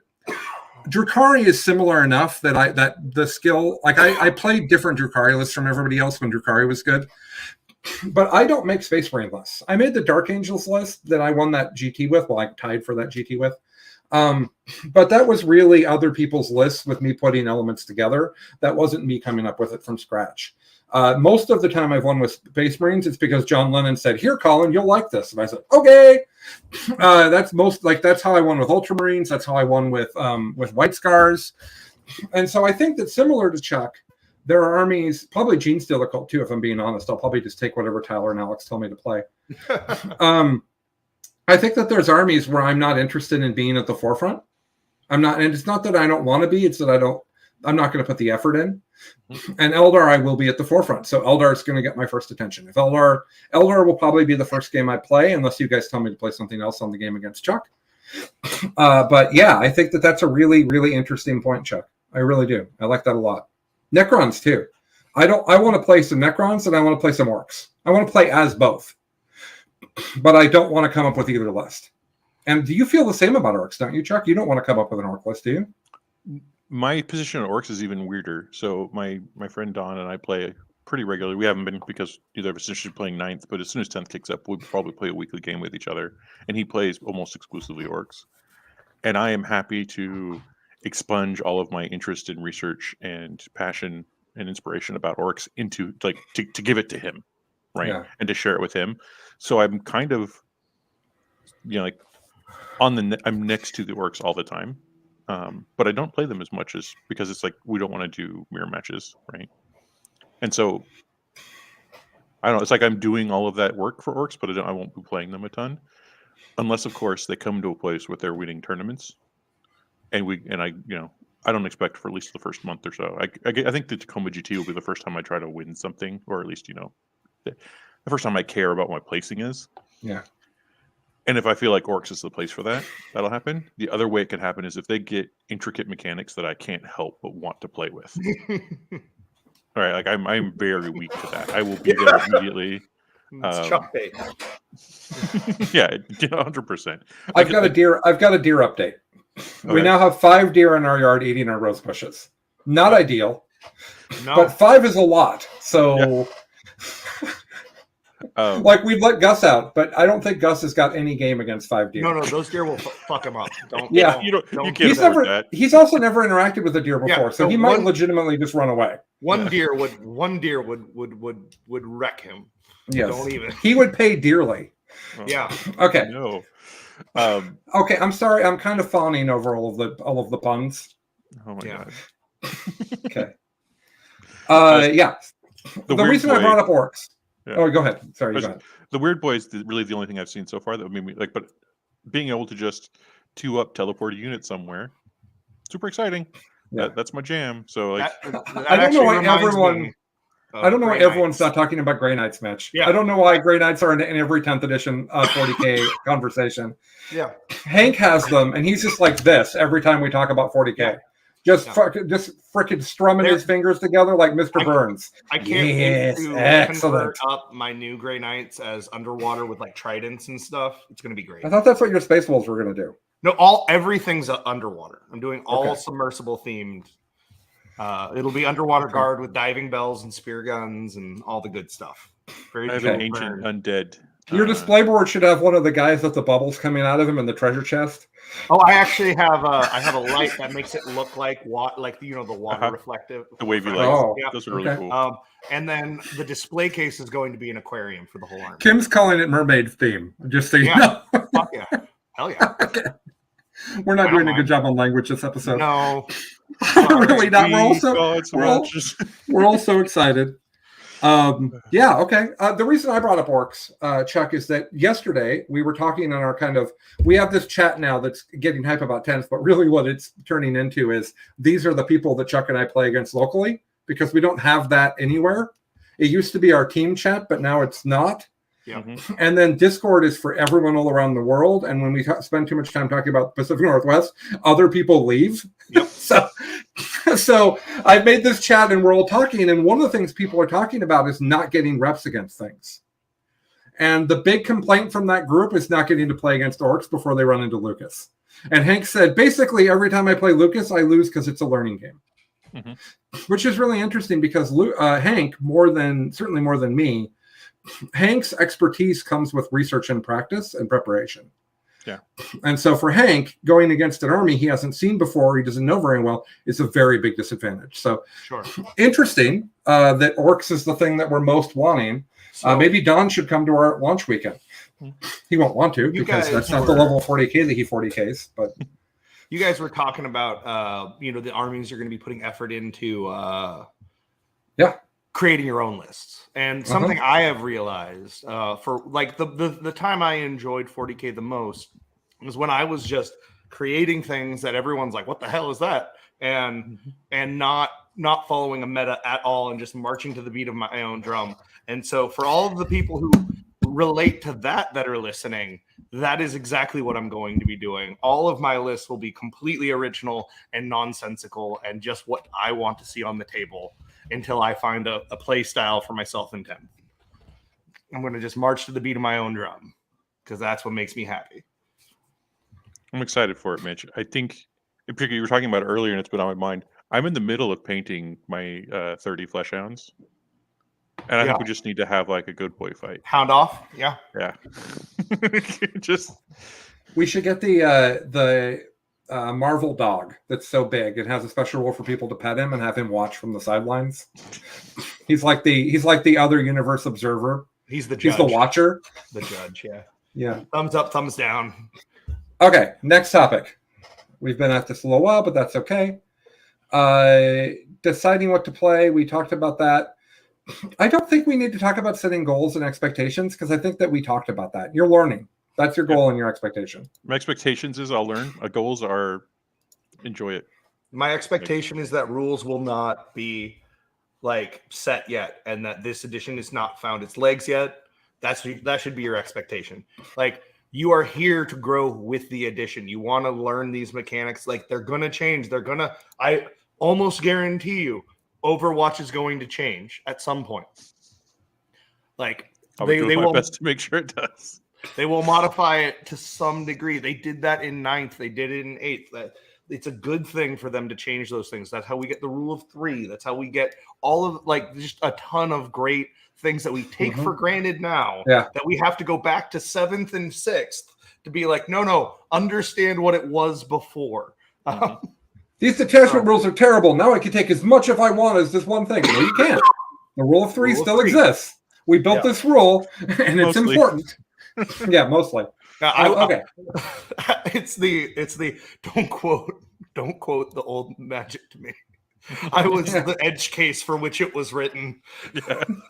Yesterday, Mitch is like, "How many drop pods can I take?" And I'm like, "That's a very Mitch question." Yep. I was like, "Is it 3 or is it 6?" Because if it's 6, I have some ideas. It's 3 for sure. I know. No, it's not. Oh, okay. Okay. So learning your army, I think, is the same as learning everything else other than try things. List building. That's really just try things. I think list building abandon your old thoughts. Mm. That would be what abandon all of your old, like, this is what this unit did or does. You have to let all of that go. You have to let go of what you've always used that Phobos unit or anything else for. Like, abandon that and embrace the new. What can it do now? What is its purpose now? Not what have you always used it for or for the last 5 years. Right. What is it now? I think there are two categories in my mind of what you're trying to learn out the get-go, and they fit into 2 categories, right? Is one, you're stress testing. What happens when I bring all knights? What happens when I bring a giant horde? That, like, you're stress testing the edition, trying to find the boundaries, try to figure out, like, can I still play the mission while I only have 3 dudes? That sort of stuff. And the other one is you and your opponent are trying to learn the basic mechanics of the game. I'm trying to master the basic mechanics of the game. It's not just like, oh, I did a charge and I piled in and I didn't consolidate this time, so I've got it. No, like, you want to, like, be able to call your shot from the beginning of your turn about how that's going to go down. You and your opponent should probably agree on the kind of learning that you're trying to do in that space, because if one of you stress testing, the other one's trying to get down, like, intricacy, you're gonna mismatch each other, and neither of you's gonna get what you want out of it. Chuck and I played a game like that back in the day. Did we? I don't. You wanted to see what New Guard was like, and I brought 2 Stormlords. And instead of being helpful, you just shot him off the table because it was a long time ago. Because I don't even remember. You were frustrated, Chuck. The rest of us know. Yeah. But that was me stress testing what was possible with Guard. Yeah. Yep. And then you coming to try and understand what Guard could do, and I'm like, well, here's the most Guard can do. Yeah. So I think that's all fair. I'm actually going to try, with exceptions that are meaningful to how the list is going to play. I'm going to try to play with a rule of 1. Because I think that the special abilities that Mitch is talking about, lots of them are locked out. If one thing does it, other things can't do it. There are very hilarious things that don't have that, by the way. Fortune can be put on many different units. For now. So I think that it's important to try different things, and I think that more variety in lists is going to be necessary now than before because of the way the secondaries work and because of the way the special abilities work. So take a bunch of variety, and then here's the pro. Here now, I'm going to level this conversation up. This is what the really good players are going to do that you need to make sure your friends and you aren't doing. Or other way around, that you're going to do and they are going to know not to do. Don't overreact about how something performs if you used it wrong. Well, I put my white warp spiders across the table and I shot a land raider and it didn't do anything. So warp spiders suck. Well, they're strength 4 and the land raider's like T12. So that wasn't a great target for them. What? Is it 14 now? Or is it 12? No, I don't think so. Oh, okay. I think 12 is the highest we've seen. Stomp is 16. No, it is not. 14. Oh, is it 14? Yeah. Okay. Oh, okay, 14. The highest gun we've seen is 14. So if something as tough as 16, I'm going to be mad. Or have 20. We seen strength 16? We've seen strength 16. 20, okay. Right? Railgun, I think it's 20. Okay, I'm just talking wrong then. Let's move on. Yeah. It gets to a point where I can't even begin to understand. I got to play and see how these big things interact with each other. Yeah. When you're done with your game, sit down at the table. You can pack up your models. You can play with your dice, whatever you want to do, and talk about the game. Talk about it through Discord, through Facebook, whatever. Talk it through because your friend will know things that you don't know, and you will also learn if you used units incorrectly in that conversation a lot of the time. So remember that if we're being curious and not judgmental, that if you're being curious, you ask a lot of questions. And we've talked a lot about asking your opponent after a tournament game what you could have done better and how valuable that is, especially if you lost. We have not talked, though, about that in practice games, and my friends all do that. If Noah Badome comes over, the guy who owns Aegis, if Noah comes over and we play, Noah has never beat me. Noah's a great player. He's cursed to play me. He's beaten all of my friends. He just hasn't beaten me. So Noah comes over and we play. Noah always says before he packs up his stuff, okay, what did I do wrong? What can I do differently? Where did I misstep? Why wasn't I able to make this closer? If I had done this, if I had done that. And we have a conversation, and you know what? I don't always know how to help him. That's not always what my brain is good at. Chuck knows. I try really hard, but I'm not always good at that. And so it's hard for me, but I actively put effort into it to try to help him. And those conversations are just really important. Don't just re-rack and start playing again immediately. At least take 10 minutes to talk about what you did. One of my favorite questions that I don't always remember to ask in that category is, what didn't I do that you were scared I was going to do? Great. Because I feel like we talk about like what happened a lot, but we don't always talk about like lost potential. Yeah. And a lot of my opponents would be like, oh, I was so afraid you were going to do this. And I'd be like, oh, yeah, that would have been really good. You're right. I should have done that. Yeah. Okay. The last thing to talk about is hobby. So I'm going to hobby some stuff this week, but boy, does it not feel good to not know what its points are. I'm working on cleaning out my hobby room this weekend. So okay. Getting it set up. I was thinking I might go clean the external garage because there's models everywhere. That sounds like a terrible use of my time, but also a really good use of my time. So I might do that. Over, so. I think we're all going to play in the house in the spirit of how hot and then cold and then hot and then cold it has been. Yeah, man, it's weird living in the Pacific Northwest sometimes. It's been 60 here. It's been great. Yeah, it's just several times a day I've had to turn the house from air conditioning to heat and then back to air conditioning again because it's going down to like 40 at night and then it's being like 80 during the day, and our thermostat doesn't know what to do about that. So I'm like turning on the heat when we go to bed and then turning on the air conditioning when we wake up. It's weird. Anywho, so hobby-wise, I'm going to wait. And then the thing that I'm trying to figure out is what is minimum hobby for me? Because I have a lot of armies I want to play, and I don't like playing with unpainted models, but I'm also not a very good hobbyist. So my Eldar are going to get a lot of attention from my wife and I because we care deeply how attractive that army is. Also, Chuck, I haven't mentioned this to you yet. Stephanie wants to paint a new Tyranid army, so we'll see how that conversation goes. She has an idea that she wants to do. I'm encouraging her to incorporate things in common with the previous scheme so they can play together rather than repainting Tyranids. And I think that she's beginning to understand. Anywho, Drukhari, Space Marines, Guard, the other armies I own, I want to be able to paint things very fast. And so I've learned how to airbrush. I'm not good at it, but I've learned how to do it.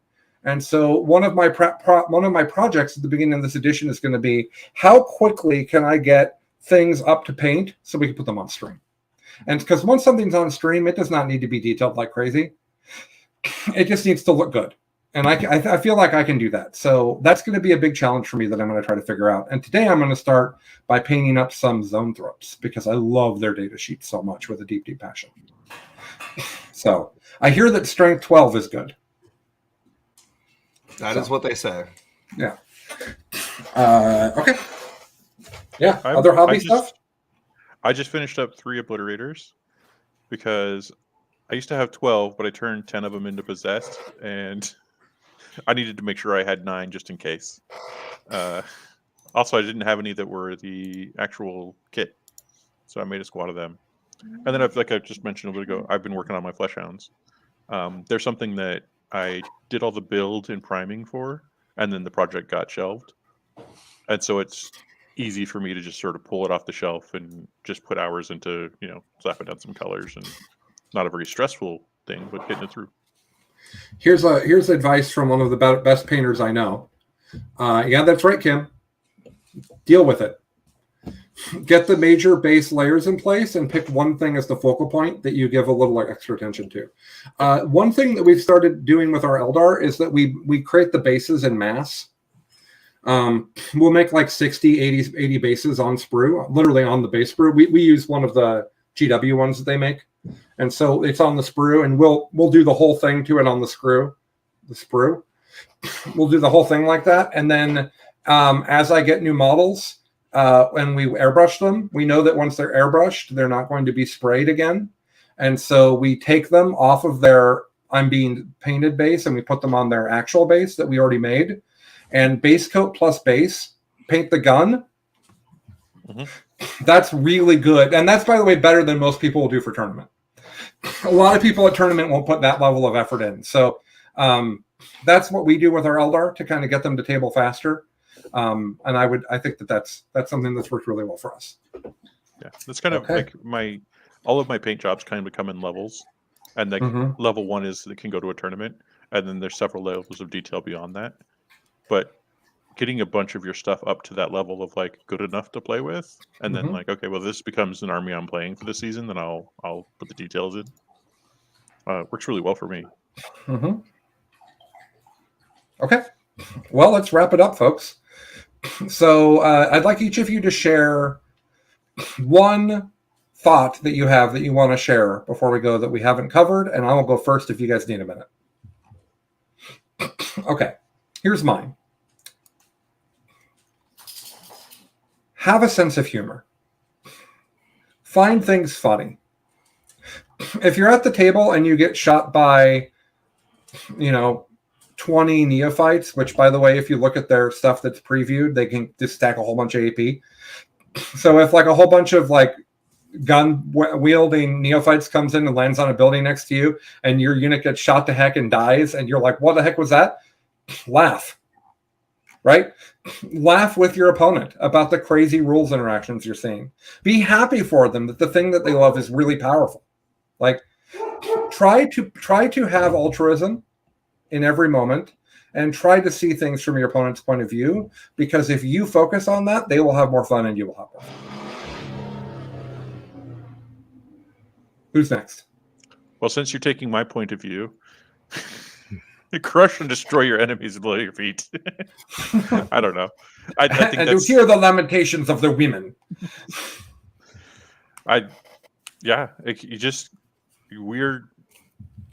Don't try to be the guy who's broke the edition or won the game. Yep. You're not making a D&D character that's going to upset your dungeon master. Yeah. Also, don't do that. Yeah. Unless that's what the campaign vibe is. Yeah.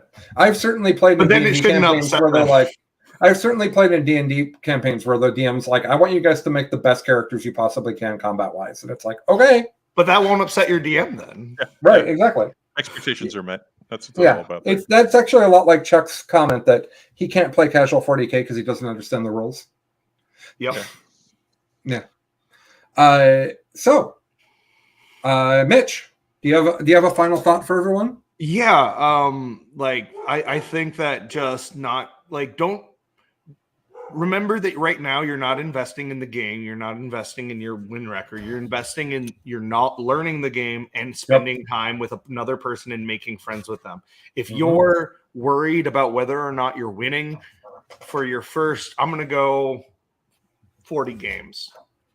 Like obviously winning matters. It's an important data point, but like if you're getting emotionally upset about that, you're not approaching this edition in a way that's going to give you a healthy long-term experience. Yeah. By the way, if you're somebody, this is just a thought that is important to me that I just want to share. If you're someone that struggles with how much you should want to win, like how much is competitive good versus how much is the other things, I think Ted Lasso actually does an excellent job of dealing with that. For those that haven't watched the show, Ted is all that matters is that we make the best opportunity for our players to grow as much as they can. That's his attitude. And I think that that's a really great way to look at the world. But winning also matters. And so I think Ted Lasso as a show does a really good job of balancing those things against each other. It's a good view for that topic. That's a topic I think about a lot. I thought about that a lot during the Queen's Gambit too. Like as you're watching these people play this incredibly intense, thing, and they are much more concerned with winning than their opponent having a good time, right? They don't there's no talking. They don't care at all about their opponent having a good time. And they don't care about helping their opponent get better either, right? They're just trying to win. And the opposite of that is a silly game, right? That has no what's the terrible card game that I don't like? Flux, that everybody likes. You can't play Flux or Munchkin, frankly. If everybody knows how to play Munchkin, you cannot play Munchkin strategically. Nope. Eventually, everybody will try to win, and everybody else will slam them down. And eventually, someone will try to win, and the slam them down cards will be gone, and that person will win. Like there are things that are more important than competing, and you have to look at the game that you're playing, and you have to think about what you're trying to do, and you have to balance competition. This is a thing I think about all the time because I am very hard to play against when I care too much about winning, and I don't want that. I don't want to be that person. I would add to that there is years of this edition where you're going to be able to care about winning, and everyone's going to know the rules, and there's going to be really granular times for competition. That's going to come. That's not what the beginning of an edition is. This is a narrow window where you can have other experiences, make new friendships, and grow as a person in a way that you wouldn't necessarily that once the competitive mode, the meta has set, it's not as much of a thing. There are a lot more sharks. There's fewer people, people who didn't. Anyway, so yeah. That's my. Yeah, I think. Chuck, would you like to read this quote from Kim, Chuck, since you laughed so much at it? From Kim. Okay, when people actually Munchkin the game Munchkin, everyone has lost. I guarantee you, at least between Colin and I, Colin explained to you his pattern. I have also Colin's like, I can't believe this. You can't win this game, and I'm like, I win every time. By the way, I want to tell a funny Kim story because it's too great. So Kim, we love Kim, and I wanted Kim to come to our launch weekend party. So I messaged Kim and I said, "Hey Kim, we're doing this launch party. I think you should come hang out with us and play 40K." And he said, "Man, that sounds really fun, and I'd love to, but my wife had the audacity to be born that weekend." I think that is one of the best ways to communicate that knowledge possible. What he is saying is, I can't come, it's my wife's birthday, but he said it in the funniest way possible. And to that, I give him props. Incidentally, our party's a weekend earlier, Kim. Just saying. Okay. Why is that? Yeah. Well, for two reasons. One, we're going to get everything earlier than I expected. And two, is my wife's 40th birthday is on the actual launch weekend. She had the audacity. Yeah. It's on the Sunday, Kim, in case we're concerned that our wives might be the same person. My wife's birthday is 6/25, Kim. Just saying. Okay, so that is it for us today. Over the next week, there's a bunch of stuff for you guys to check out. Tuesday morning, Billy and I will be doing This Week in 40K. We will not be covering tournaments. At this point, tournaments are a mess because they're all at the end of 9th, and we're just not going to talk about them. But we are going to talk about 10th for the entire time, and we'll do a bit of an AMA. For those that were excited about the Friday AMA about Mitch and I, or Chuck and I rather, playing our first game of 40K, that game got canceled, so that did not happen. Then tonight, I think the TNG guys are doing the team tournament their team tournament coverage. I don't know exactly when that is, but I'm sure you can find it on our YouTube. Then we're going to have stream games next weekend. And then back to our regularly scheduled programming after that. So lots of stuff for you guys to enjoy. I'll try to get a few bit reps up as well, because I think that'll be a really good way to teach the new edition to people. And that's where we'll go from here. As always, we love you guys. Please like and subscribe and show appreciation. Mitch has got one more thing he wants to say. For anyone in the Patreon Discord, I will be workshopping my lists for whatever I'm going to take to the launch once we have all the rules and everything. So that'll be something that I'll be throwing around, probably in the Imperium chat, could be the Space Marine chat. We'll find out. Could be. I wonder what Kim thinks is amazing. Maybe that I like his Audacity comment so much. I don't know. All right, Chuck, any final thought from you before I take this home? Enjoy it. Home? I'm already home. This is my favorite part of the edition. I hope you all get to enjoy it. Yeah. Have fun, guys. Guys, call your mom. She misses you. Next weekend, I didn't say that on Mother's Day, so I'm saying it now.